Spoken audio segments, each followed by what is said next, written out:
Welcome to the Rich Praytor podcast. In this episode, I have my longtime friend, Trip Uhalt. He is not only an award-winning film and commercial producer, he is also the founder of Oxymorons, the award-winning improv group in Colorado. In this episode, we discuss what it takes to be successful in the comedy industry. Trip Uhalt here today. Hey, Rich. Good to be here. He has great lighting. I don't. Oh, I got to get in light. Anyway, how are you doing during this pandemic? Oh, it's really not a problem. I got playing with all my imaginary friends out there on the internet. It's a good time. Wearing a mask, staying undercover, and well, it's an exciting time. There's a parade tonight here in our town that all the floats are going to be stationary, and we're going to drive past all the floats in our cars. That's something exciting that we've not seen before. Oh, that's so sad. So tell me, Trip, what you've been in comedy for years? How did you get started into because I think you started in stand-up, right? Yeah, I started in stand-up in my 20s.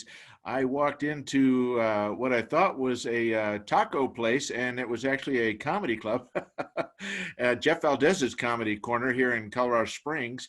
And he was doing a show called Almost Live from the Comedy Corner. It was a televised TV show, and lots of local and even upcoming comics were on the show. Roseanne Barr, Jeff Allen, Judy Tenuta, Emo Phillips, Pat Paulson, even Sinbad were part of the show, and I was doing production, getting my career started, and was doing some assistant producing for that show. And then I said, well, gosh, I've always kind of been tagged as the class clown and always wanted to do stand-up. And, well, I love being the center of attention more than I'm afraid of being the center of attention. So I started doing stand-up. And I remember talking to Sam Kinison one night before he died. And I said, how do you do it, Sam? He says, well, you just gotta find stuff that you want to tell people. And I said, well, what about the screaming? He said, if I knew I had to scream for the rest of my career, I'd have never started. He says, so do something that you're not afraid of doing, that you're good with doing the rest of your life. Wow. How did your first set go? It was killer. It was a 5-minute set. I look back at it, and it's wasn't bad. Little cringy places, but the audience really liked it. And the first set was really good, not unlike most people's first sets. The second set, not as good. The third set, not as good. And then I kind of figured out what I was doing wrong, and kind of worked that back into the bits. And now hitting them out of the park every show. Just talk about the things that people can relate to. Is kind of my secret. I guess it's not a secret anymore. Now, did you always do clean comedy, or keep it kind of clean, or? Yeah, way back when I did comedy that was mostly clean, and I started to get a little bit dirtier. And I said, I'm becoming somebody that's not really honoring God. I was never filthy or dirty, just using a few words here and there. And then, of course, got married and the career got going. So I stepped away from it for a number of years and kind of backburnered it until, just 3 or 4 years ago. And then got into it with another improv group, and then started Oxymorons almost 2 years ago to the date. That's great. Yeah, it's been 2 years. And yeah. How, ever since I've known you, and I've told you this, that even though I worked with Oxy for a few times, I always told you, I do stand up, but I don't do improv very well, just because it's a whole different animal. Like, how did you? Was there a transition period? Like which do you like more, stand up or improv? Or because I know improv, it can be so difficult if you're not prepared.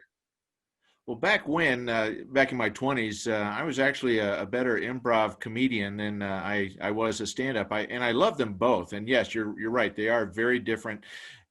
Stand-up requires a lot of preparation and memorization, whereas improv, it's right there, right in that second that it's happening. And people that are kind of good at kibitzing and good at thinking on their feet, which I've always been, standing there being called in front of the teacher, asking why my homework was late. You do develop skills. Right. And so, yeah, we had a real successful improv group back in that time period, back in the early early 80s.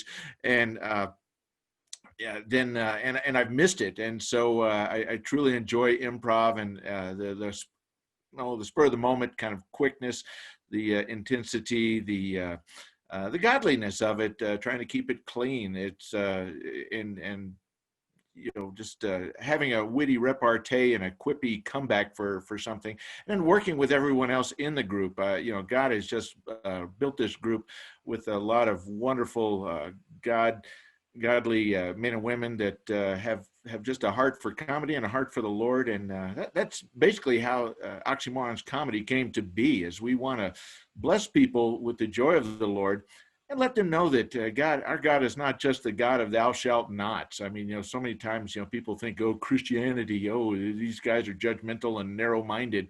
And we're not. As a matter of fact, we're clean, we're award-winning, we're family-friendly, but we our shows are killer. We've won best comedy group in Colorado Springs by the local newspaper voter poll the last 2 years. Previous year was silver. Last year we were gold.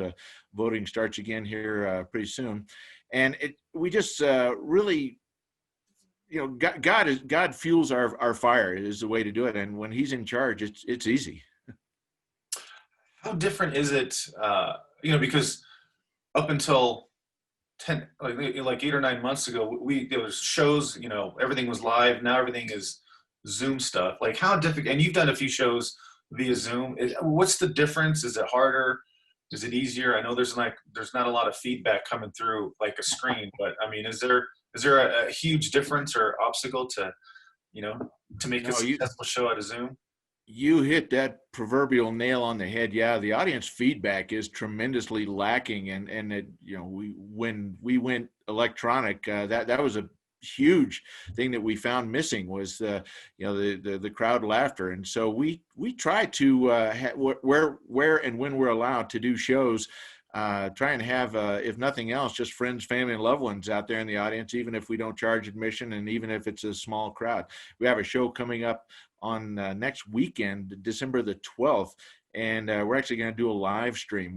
We chose to go live stream with our full stage and everything else rather than the Zoom boxes. I've seen some real good ones, but we chose to go live stream, and we'll have a small audience. We have a variance from the health department because it is a benefit show. We're raising money for the Human Trafficking Task Force. And so a majority of the proceeds are going to go to help fight human trafficking here in Southern Colorado and to the major overseeing venue. So it's, we prefer to perform shoulder to shoulder rather than box to box, and the Hollywood Squares, for those of you who don't know what Hollywood Squares is, that was a show back when TV was still square, and, the Partridge Family Bus had a lot of colors on it. It was a game show back then and had nothing to do with Fortnite. Right. That's funny. Gosh, I had a few other things I was gonna. What is the where do you think like all this is going? Like the whole comedy scene, now that this whole pandemic is kind of like we're in the second wave of the lockdowns, and it's going to be for another month or so. They're not saying like. Is this ever going to get back to normal where we're going to have live shows again? Hang on, I don't care if the toaster floats. Get it out of the bathtub, all right? Sorry. No worries. I don't think this pandemic and the lockdown is going anywhere anytime soon. I think we're going to probably come out of it slowly. And I think as we move forward, you're going to see more and more technology take over and try and bring this into people's home. I mean, look at movie theaters. I mean, a lot of the big new movies have gone to streaming platforms. I wouldn't want to be a movie theater owner right now for sure. And all the big new releases are going to be on stream and either on your phone, your computer, or you can cast to your TV.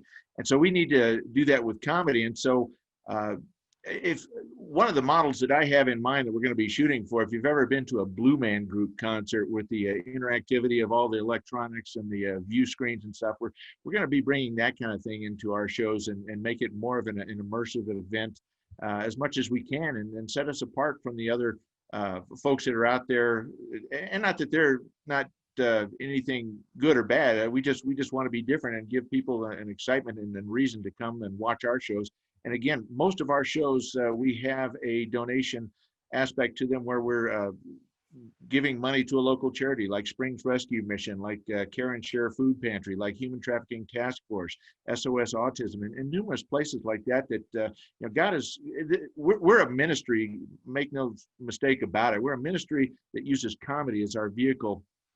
And we're not preachy, we're not judgmental. We just want you to come and laugh and have a good time, and whatever it takes to get people involved to participate in that and just experience God's love and joy, whether it's in the moment or a few days from now, and you decide you want to make a donation. You can hit the little Venmo and you can contribute some money to whatever that month's donation benefactor is. And so, we just want to make it fun and make it different, give you a reason to click us in and tune us in. And we're still new at this. So, we have a lot of things on the horizon. And as we get more and more lockdown time, we have more time to research and develop and then make things and bring them to light on the small screen or the big screen as it will be. Right. One of the things that I really appreciated was, like you guys are a Christian group, but if you were to go to the show, you really wouldn't like it's nothing churchy about your show, which I liked. And so was it intentional? Because I know halfway through the show, like I've been to a few of them, halfway through the show, like one of the cast members will get up there, do like a 2 or 3 minute kind of testimony gospel presentation. Was that intentional? Like as far as, bringing that little, kind of just wrapping it up real quick, like in a 2 or 3 minute message, and then you guys continue the show, and it's great. So, and I thought the format was great, but like, what was the idea behind that? Absolutely, and again, another nail on the head.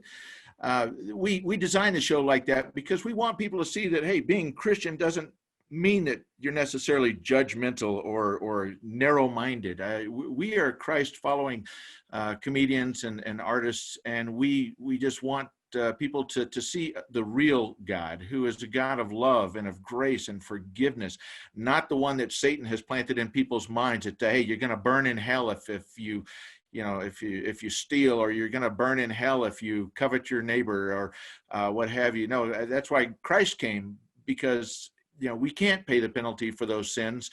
So Christ did. And all we have to do is say, hey, God's perfect Son is enough for us to take that punishment for our sins. And, thank you, Lord, for doing so. And we would love to come and live with you forever in eternity, God. And so our shows, we just want to let people see the joy of the Lord. And then as you mentioned, the message that we give, it's often a testimony of ourselves, how God has worked in our lives. We don't want to be preachy.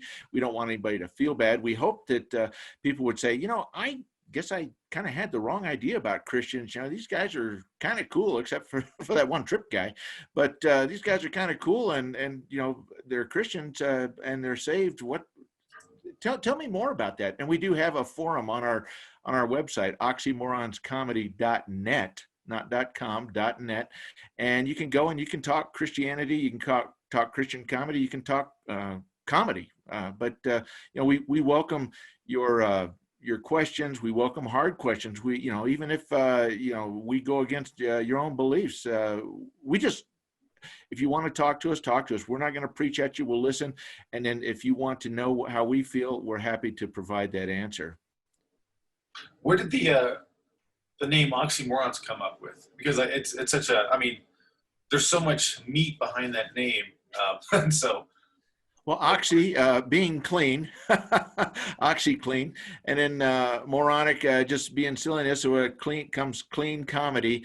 And oftentimes, the oxymoronic comedy is maybe the opposite of what people might think about the Bible. Silliness, foolishness. Well, they say that God's foolishness is our own, wisdom. And so, again, we just try and position ourselves so that we play to people's hearts and joyfulness. And in there, God's Holy Spirit will do the hard work. So, oxymorons comedy, clean comedy, silliness in in a different manner than you're going to get in church. Right. Yeah. Is it, do you change it up like as for like your comedy as far as like when you're in a club and then when you go to a church and perform? Or is it the same? Is it pretty much the same show? The show is very much the same, whether we're in a church or we're in a bar. We go to anywhere. There's pretty much no place we won't go. And if we oftentimes when we perform in a church, we will. Uh, they'll ask us to do a little bit of message and a little bit of teaching. So we'll bring a little bit more to the show in a church where maybe the audience is expecting a little bit of a message or more of a testimony. And then we do corporate gigs as well, and if it's a corporate gig, we'll ask them what we can and can't do, or hey, what do you want us to do, what do you want us not to do. We do have a message, would you like us to include that? And they'll just let us know. If you go to our any of our social media pages, Oxymorons Comedy, there's a lot of oxymoron pages out there, but we're Oxymorons Comedy. You'll see the little wing and badge like you see here behind me, and then oxymoronscomedy.net. You can see a lot more about what we're about. And boy, hey, and if you want, you can be a Oxymorons aficionado and get one of these cool t-shirts. Just click this little Venmo button right over here, and you can contribute, and some of those proceeds will go to the Human Trafficking Task Force. Nice. Unsolicited commercial there, sorry. No, that's all right. That's fine. And I'll have all the details in the show notes. What is one last question for you, and then do you have like a show where something like stood out, like just something crazy happened during a show, something unexpected, or something kind of cool you found out later about it?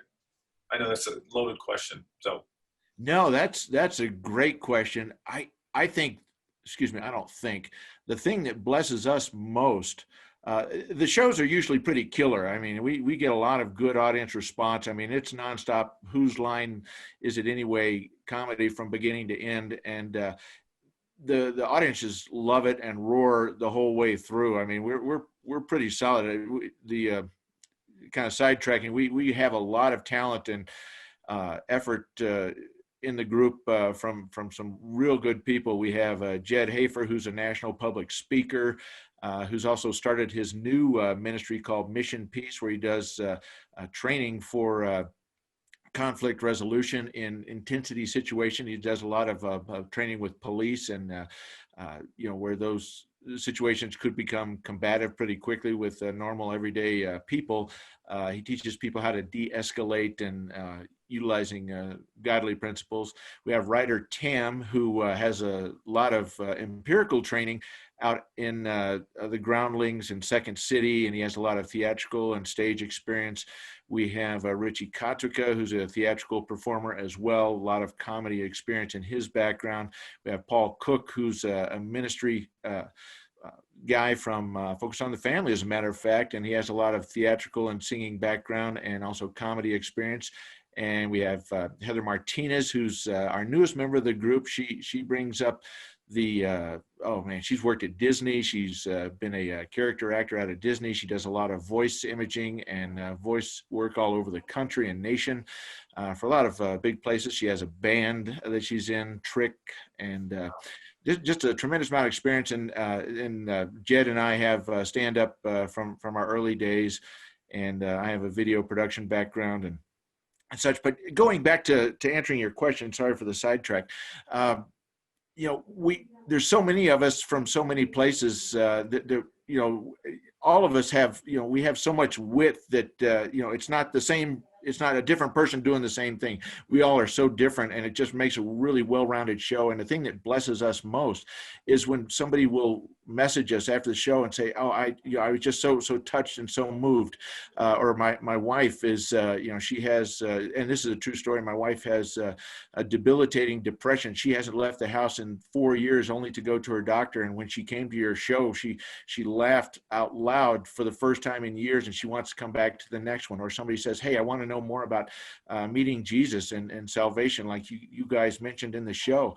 That really is the biggest blessing to us. I mean, the laughter is God's tool that we're using to get through to people, but it's the Holy Spirit that is really doing the work and making these stories real and bringing them to life and touching lives and changing hearts for God's kingdom. Because God cannot love us any more than he does, and he will not love us less. And then for the person who's sitting there thinking that, oh man, how could God love me? I do this, and I don't do this, and I don't do that. I've never been to church, blah, blah, blah, blah, blah, blah, as he's, doing, insert your sin here. And I'm that guy too.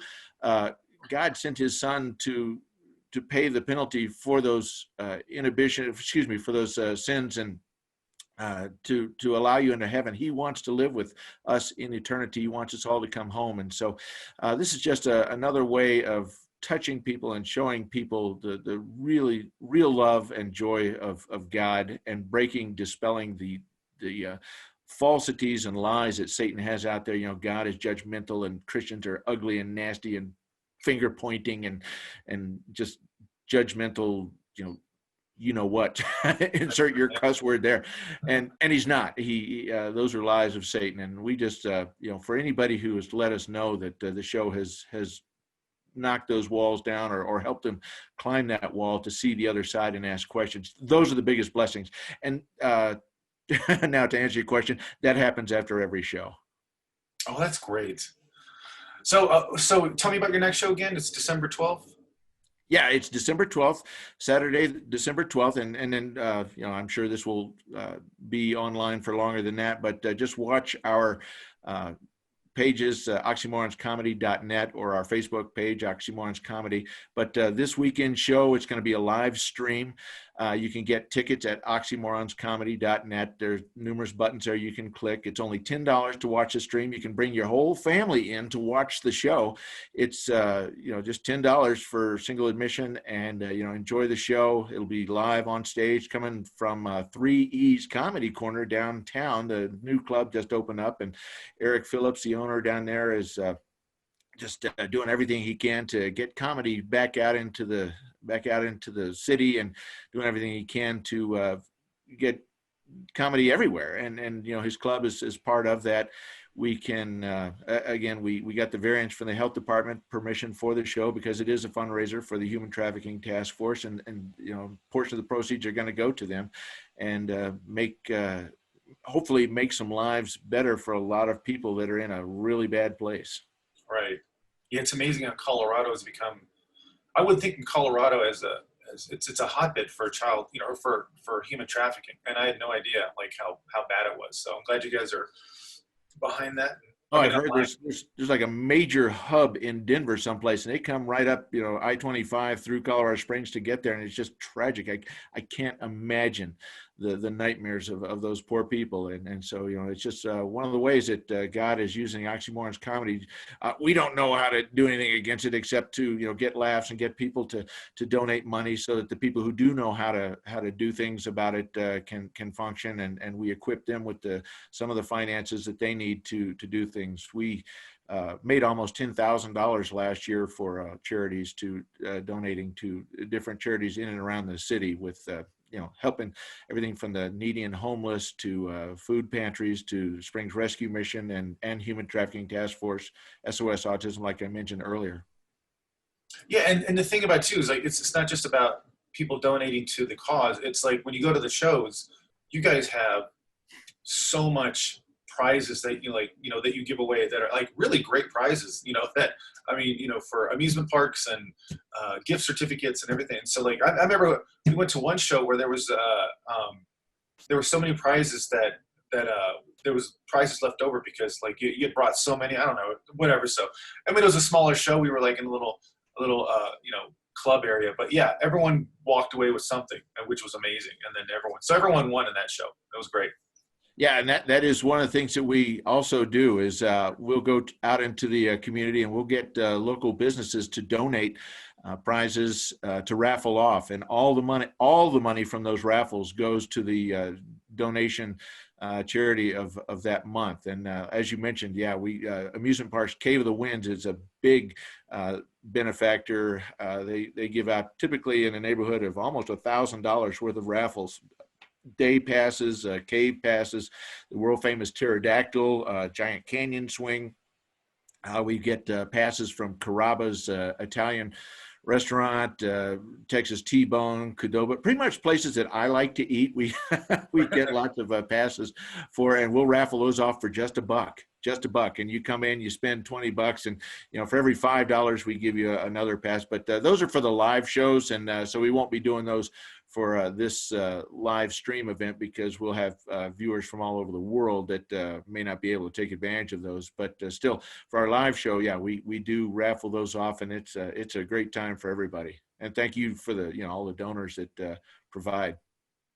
Oh, that's awesome, man. Well, yeah, I'll put everything in the show notes. But man, thanks so much, Trip, for sharing your story and sharing all the things that you're doing. And man, we just can't wait for the next few months, and just pray for everyone to be safe, and hopefully everyone will log into the the live stream. Was it next Saturday? Saturday the 12th. It's 6:30 Mountain Time. 6:30 Mountain Time, 8:30 Eastern, 7:30 Central, 5:30 Pacific, and -7 Universal Time. So wherever, if you're in Australia, it's whatever time -7 hours. I don't know how that worked, but right, exactly. Awesome. Don't miss it. Yeah. Well, thanks so much, man. I appreciate you being on the old podcast, and I'm sure I'm going to see you around very soon. Yeah, thanks for having us. Yeah, you're coming over to mow my lawn, right? I got one more before the snow hits, and right after, actually, see you tomorrow afternoon. Right, exactly. So, all right, man. We'll talk to you soon. The fire extinguisher is in the garage. Okay, don't bother me again. All right. We'll see you next time. Okay. All right, sounds good. Check out oxymorons.net or Oxymorons Comedy on all of the social media platforms. And if you check out the barcode on the video, you can donate to the prevention of human trafficking. More information in the show notes.